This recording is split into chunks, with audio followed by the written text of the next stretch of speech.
Hi guys, my name is Aditi Mishra and welcome back to my channel. So, as I talked about my whole alopecia story in general in my last video, this video is mostly going to be about my depression and how I tackled it at that time. So, yeah. So, I would like to start with the age, and I would like to talk about the thing that all of us face at that age of 13. So that was the time when I lost almost all my hair. I just had like a few hair left and rest everything chunked off. So that was the time when I was getting bullied in school by few of my classmates, and I did not know how to face all that. I was a very sensitive kid from the start, so I used to cry every single day and get bullied more and more and more. And I was losing all my strength and everything I had day by day because of this alopecia. So it kind of stood like a monster in front of me, which took almost everyone and everything that I loved away from me. So from that day, I wasn't that happy girl anymore. I became this weirdo with low self worth, no confidence, no desire to face challenges, and I kind of started homeschooling. So that was the time when I got permission from my principal to homeschool for a while, till the time I wasn't ready to face the whole situation on my own. Because I wouldn't blame the kids in my class for bullying me or not understanding what I was going through. It was difficult for me to, kind of accept my own situation in my in my own mind. I did not accept that I had alopecia. I still thought that there was some hope that I'll get my hair back, but in reality I wasn't getting my hair back any day soon, like in the recent years. So I started homeschooling and I had a tuition for 4 hours, and rest of the day I used to spend at home watching videos on YouTube or doing anything else that I would do in my room and not step out. I stopped talking to my parents, I stopped talking to my cousins, I stopped interacting with any of my school friends. And I still remember that earlier I used to love posting a lot on Instagram. Like, I used to post every single thing or every single picture I take on Instagram. But after I started losing my hair and I did not have any other choice, and the wigs that I used to get were not that, like, I would say that they used to look like a wig and they used to make me look more ugly. So I stopped posting things on Instagram and kind of interacting with all of my friends and classmates. And I would say the main reasons of me doing that was my classmates thinking that it was a communicable disease and that it would spread.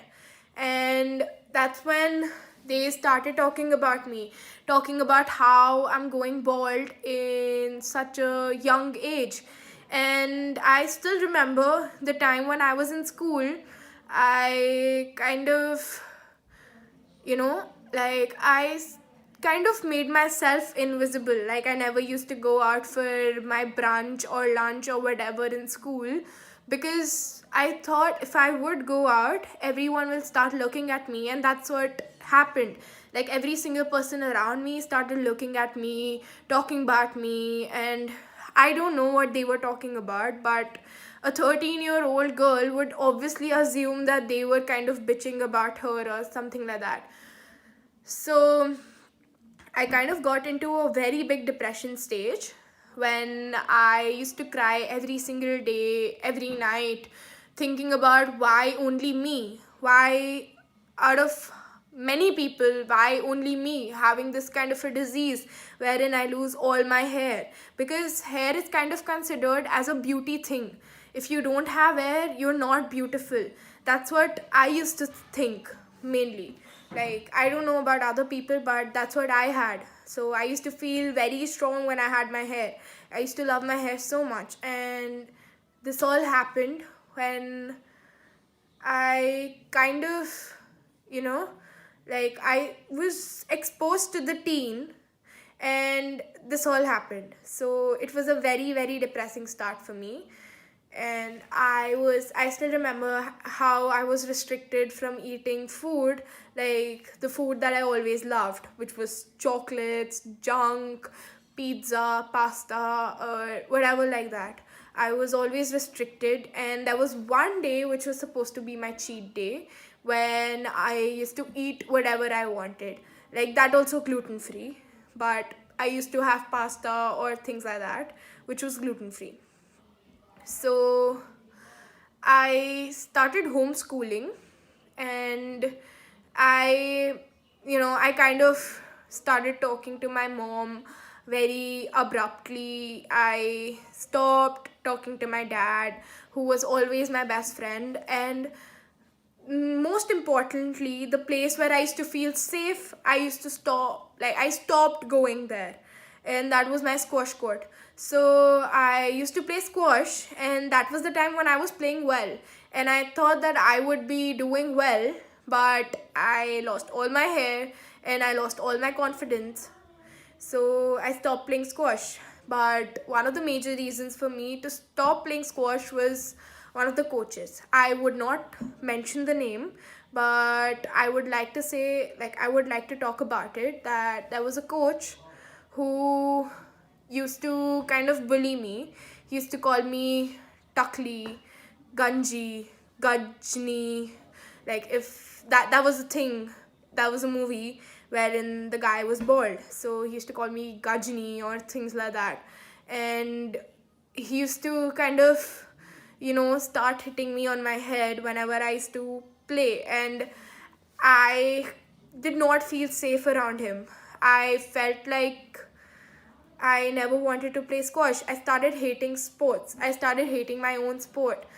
The place where I used to feel happy when I used to go there, I started hating that place. And eventually, after like, this got, I don't know, the situation got out of hand.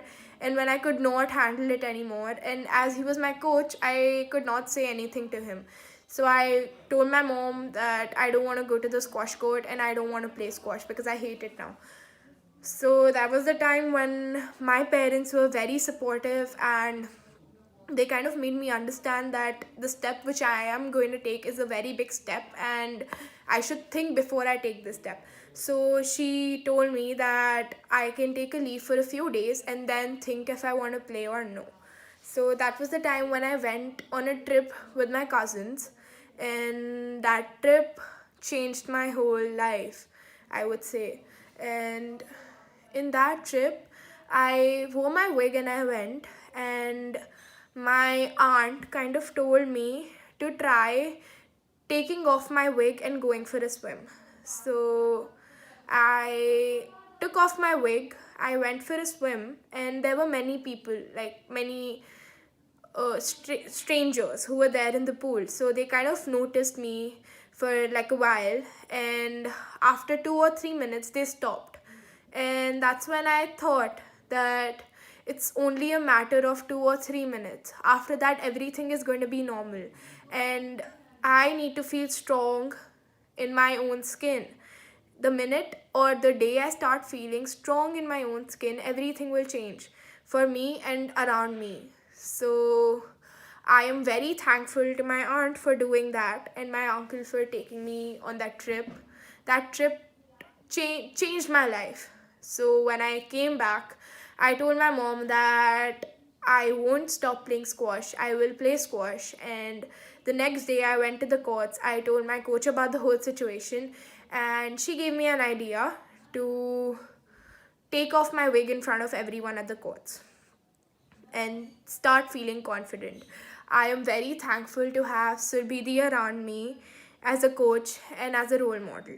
So that was the day when I kind of spoke about my whole situation, and I took off my wig, because before that I only told people that it was a hair transplant that I had got, because like I told people that I had my hair back, and I did not tell them the whole reality. And I kind of used to think that I am keeping a very big secret from the world, which it was about time to expose. So I took off my wig in front of everyone and I threw it. And I was like, this is the real me. This is who I am. I'm bald. And for a minute, a few kids, like little kids, I think first grade or second grade, they started talking, but after a while, it was all okay. Like everything was fine, everything was normal. Am very thankful to have a family, like a second family where nobody judges me, and that is my Scotch family. And I'm very thankful to have every single person around me who never judged me on the way I look or the way I am. So after that, my exams got over and I got good grades. So that was the time when I felt confident to kind of get back to school. So after the summer breaks got over, I it was my first day of school and I planned to go bald.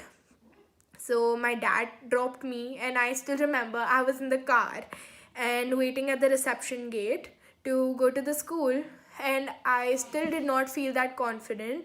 So I was taking laps around the school to feel more confident. But then my dad told me it's now or never.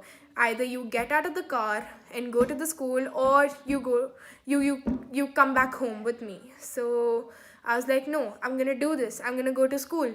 So I got off the car and I stepped inside the school. And I still remember there were kids again who were kind of laughing and making fun of me.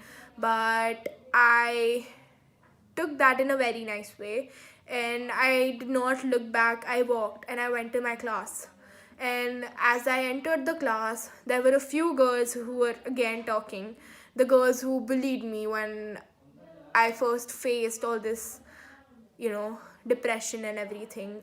But I looked at my gang, like the only boy gang I had, and they all were very happy for me, like to come back to school. And that was when I first felt very confident about my own decision, and I started accepting myself in my own skin. And after that day, I did not wear wigs to school, but I started wearing my bandana and caps. And yeah, that was when I finally gained my confidence and got out of depression and went to school. So yeah, that was my whole depression story. And thank you all for watching. And I will see you guys on next Wednesday.